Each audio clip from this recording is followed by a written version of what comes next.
Vadodara gas limited દ્વારા CSR અંતર્ગત 4 અત્યાધુનિક એમ્બ્યુલન્સની ફાળવણી વડોદરા મહાનગરપાલિકા અને ગેલ લિમિટેડના સંયુક્ત સાહસ એવા વડોદરા ગેસ લિમિટેડ દ્વારા સામાજિક જવાબદારી કાર્યક્રમ અંતર્ગત વડોદરા અને છોટાઉદેપુર જિલ્લાના વહીવટી તંત્રને 4 અત્યાધુનિક સુવિધાઓથી સજ્જ એમ્બ્યુલન્સની ફાળવણી કરવામાં આવી હતી.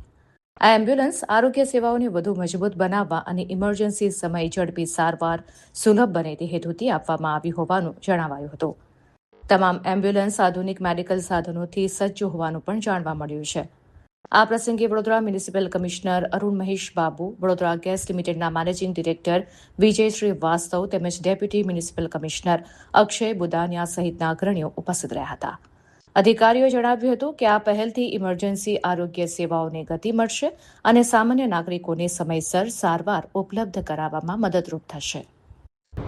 આજે અમે વડોદરા ગેસ લિમિટેડ દ્વારા કોર્પોરેટ સોશિયલ રિસ્પોન્સિબિલિટીની જવાબદારી નિમિત્તે લગભગ 60 લાખની ખર્ચમાં અમે 4 એમ્બ્યુલન્સીસ આપ્યા છે. આજે વડોદરા શહેર અને વડોદરા જિલ્લામાં એક એમ્બ્યુલન્સ અમે આપ્યા છે.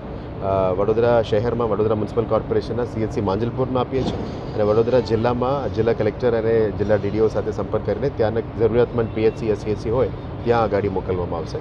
સાથે સાથે વડોદરા ગેસ લિમિટેડનું GA એરિયામાં વડોદરા સિવાય છોટાઉદેપુર પણ છે અને આપ જાણો છો કે છોટાઉદેપુર જેવા જિલ્લામાં વધારે જરૂરિયાત હોય છે એમરજન્સી મેડિકલ સર્વિસીસ માટે, કારણ કે દૂર દૂર ગામો હોય છે.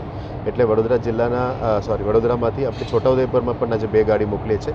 ત્યારના સ્થાનિક વહીવટી તંત્ર સાથે પરામર્શ કરીને આ બે ગાડી ત્યારના નાગરિકો માટેની સેવામાં અમે જોડીએ છીએ. આ ગાડી તમામ ફોર્સ મોટર્સના છે અને 4 ઇમરજન્સી ઇવેક્યુએશન એન્જિન્સ છે.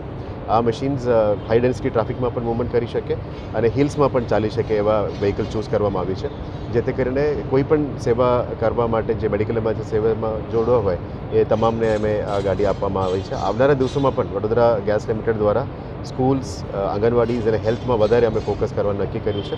આજે અમારા સાથે મેડિકલ ડૉક્ટર્સ અને ટીમ્સ પણ આવ્યા છે. એમના પાસેથી પણ અમે ઇનપુટ્સ લઈ રહ્યા છે કે હજી વધારે શું કરી શકાય એ પણ ડિટેલ્સ માંગીને આવનારા દિવસોમાં CSR એક્ટિવિટી તરીકે અમને પણ મદદ કરીશું.